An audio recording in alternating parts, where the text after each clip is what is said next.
The purpose of this video is to provide some guidance for the mini projects associated with the lecture Computational Techniques for Data Assimilation. So the first project involves solving system of linear equations. So we want to implement two different methods for doing this, and we're gonna use a symmetric positive definite matrix as the matrix associated, the matrix A associated with the linear system. So you can vary the dimension n by setting n, for example, to 10 before implementing the code here. Notice that you probably want to put all this into a .m file so that you can edit it and run it and not have to retype as much.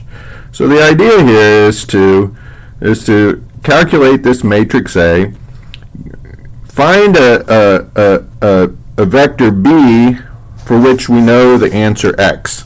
So for example, we could set x equal to 1 or x equal 1, all 1s, and then multiply a by x. So that would be, in MATLAB, a star x, b equal a star x, and then we know b. Now the next thing we want is use chal. So remember that we can always type help whatever MATLAB command. Okay, so we can type help chal, and that will give us an idea of the syntax of the command. So we're going to use the factor solve. So we're going to use factor, we're going to use chal, and to solve we're going to use slash. Okay, so the idea is that if we take the matrix A and we write it as L transpose, where L is lower triangular, and we're trying to solve AX equal B, then if we substitute A equal LL transpose, we get LL transpose X equal B, and then we can solve first LY equal B, LY equal B, and then L transpose X equal Y. So this is what we'd like to do when we're doing this with chal. Next, type help PCG and look at the syntax there. Here what we're going to need is we're going to need to make a routine, a function that calculates a times an arbitrary vector x. Okay, and so as we saw in the video, the precondition conjugate gradient technique, and there's a lot of choices for the preconditioner, you can look that up as well, that in this case we just need to be able to multiply a by a vector. We don't need to store all of a. Okay, so one thing you can do is you can play around with different values of n. You could try n as 10, 100, 1,000, etc. And if you wanted to see how computationally efficient this was, you could use the MATLAB commands tick and talk to do timings. Okay, so for this mini project, we're taking the existing cost function that we've provided and using the MATLAB command for unconstrained optimization to find local optima, local minima of this cost function. If you type help FMINUNC, you can read the documentation and you can see that there are different options for how we do this minimization. One thing to play around with here is when you're doing an optimization like this, you're always finding a local minima. So if you change the starting guess, you may find you end up in different local optima.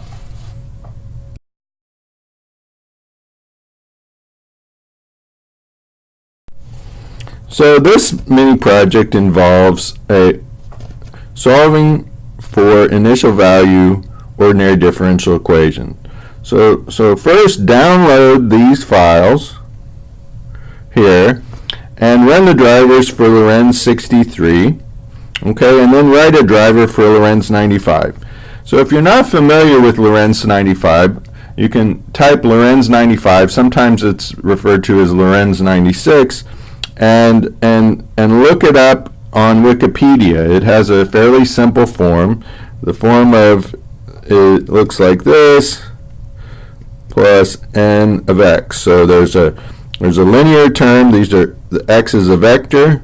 Typical dimension is that x is going to be in R40, and we're going to use f equal 8 for Lorenz 95. Okay. There's also some code in the zip file for a couple other models. One is a Stommel-Lorenz, which is a coupled system of simple models for ocean and atmospheric dynamics, and the Kuramoto-Shevchinski equation, which is a common test problem that comes from combustion. There's also a shallow water model that's solved in MATLAB that you can download. Remember that these links are clickable if you go back to the PDF file associated with the original lectures. Alright, so the last project involves writing a 40 var cost function similar to the cost function we played with earlier today for the Lorenz 63 models. And so the idea is to generate a fairly high precision trajectory that we'll refer to as the truth, and then use, say, rand n which is a MATLAB command, to perturb this reference trajectory and then minimize using fminunc. The second part of the homework involves solving a perturbed linear system. So this is something that we discussed in the lectures a bit, and the idea is that we want to replace solving with the matrix A plus UCV with just solving with the matrix A. So notice that we need to find A inverse U. We don't want to actually form A inverse, we just want to solve linear systems. And then the other one we would need to solve is A inverse B. So notice that the first of these, A inverse U, doesn't depend on B, okay? And whereas the second we'll have to solve for each different right-hand side B. So really, instead of solving for A inverse U by forming A inverse, we're going to solve a linear system AX equal U, where X in this case has the same number of columns as U. So each column of X corresponds to the column of U. Okay, well that's it for now. Hope this is helpful.